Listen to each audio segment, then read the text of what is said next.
this battery capacity 9 volt, but we get 4.6 volt, very low. That's why the meter does not work properly. Now need to change this battery. Now we fix this battery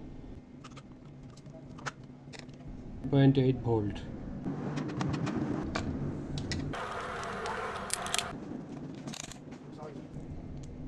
Now meter working properly. Thank you so much.